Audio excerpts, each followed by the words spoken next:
நம்ம active directory install part 1ல 2003 சர்வரில் ஆக்டிவ் டைரக்டரி லோட் பண்ணிவிட்டு கம்ப்யூட்டர் ரீஸ்டார்ட் பண்ணிருக்கோம். அந்த ப்ராக்டிக்கலை பார்ட் 2ல் கண்டினியூ பண்ண போகிறோம். சர்வர் 2003ல் கண்ட்ரோல் ஆல்ட் டெலிட்டை ப்ரெஸ் பண்ணிவிட்டு நம்ம உள்ளே வந்திருக்கோம். இதில் வந்து நம்ம ஆப்ஷனை கிளிக் பண்ணுறோம். ஆப்ஷனை கிளிக் பண்ணிங்கன்னா பிட்நெட்ஸுங்கிற டொமைனுடைய நேம் தான் இங்கே இருக்கும். இதை செலக்ட் பண்ணிங்கன்னா வேறு ஆப்ஷனே கிடையாது. அப்படின்னா என்ன அர்த்தம்னா, ஒரு 2003 சர்வரில் ஆக்டிவ் டைரக்டரி நீங்கள் லோட் பண்ணிட்டீங்கன்னா டொமைனில் மட்டும்தான் லாகின் ஆக முடியும், லோக்கல் லாகின் ஆக முடியாது. இதுவே நீங்கள் மெம்பர் சர்வராக இருந்ததுன்னா நீங்கள் டொமைன்லேயும் லாகின் ஆகலாம், லோக்கல் கம்ப்யூட்டர்லையும் லாகின் ஆகலாம். அதை நம்ம மெம்பர் சர்வரில் எப்படின்னு பார்ப்போம். இப்போ பிட்நெட்ஸை ப்ரெஸ் பண்ணுறோம். இதில் domain name bitnets.com enter press பண்ணுறீங்க. இப்போ யூசர் நேம் பாஸ்வேர்டு கேட்குது. ஒரு கம்ப்யூட்டரை டொமைனில் மெம்பர் ஆக்கிறதா இருந்தால் டொமைன் அட்மினிஸ்ட்ரேட்டர் தான் மெம்பர் ஆக்க முடியும். அப்படின்னா இந்த இடத்துல சர்வர் 2ல் நம்ம லோக்கல் அட்மினிஸ்ட்ரேட்டராக இதை நம்ம டொமைனில் மெம்பர் ஆக்கிறதுக்கு சேஞ்ச் டொமைன் bitnets.com. ஓகே, டொமைனுடைய administrator name Bitnets admin,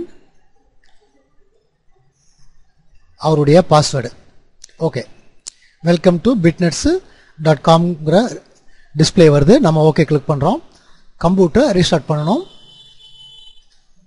computer நம்ம ரீஸ்டார்ட் செலக்ட் பண்ணுறோம். ஒரு கம்ப்யூட்டர் டொமைனில் மெம்பர் ஆக்கின பிறகு உங்களுக்கு கிராஃபிக்கல் லாகின் வராது.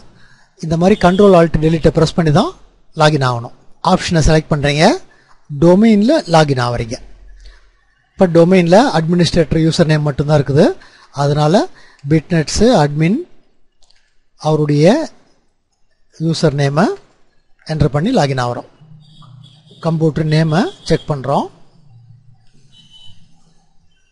xp1.bitnets.com கம்ப்யூட்டர் நேம் டொமைனில் மெம்பர் ஆகிடுச்சு. அடுத்தது ஸ்டார்ட்டில் கம்ப்யூட்டர் ரைட்லுக்கு மேனேஜுங்கிற இடத்துக்கு போகிறோம். இடத்துல லோக்கல் யூசர் குரூப்பு அட்மினிஸ்ட்ரேட்டர் ரைட்லுக்கு ப்ராப்பர்ட்டிஸில் போகிறோம்.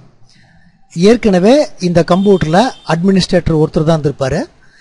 எந்த கம்ப்யூட்டர்லாம் நீங்கள் டொமைனில் மெம்பர் ஆக்குறீங்களோ அந்த கம்ப்யூட்டரில் எல்லாம் பிட்நெட்ஸு டொமைன் அட்மினிஸ்ட்ரேட்டராக மாறிடுவார்.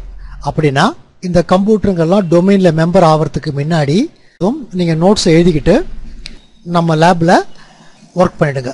ஒர்க்கில் ஏதாவது ப்ராப்ளம் வந்துச்சுன்னா என்னை கூப்பிடுங்க. ஒரு ப்ராக்டிக்கல் செஞ்ச பிறகு தான் நீங்கள் அடுத்த கிளாஸுக்கு போகணும்.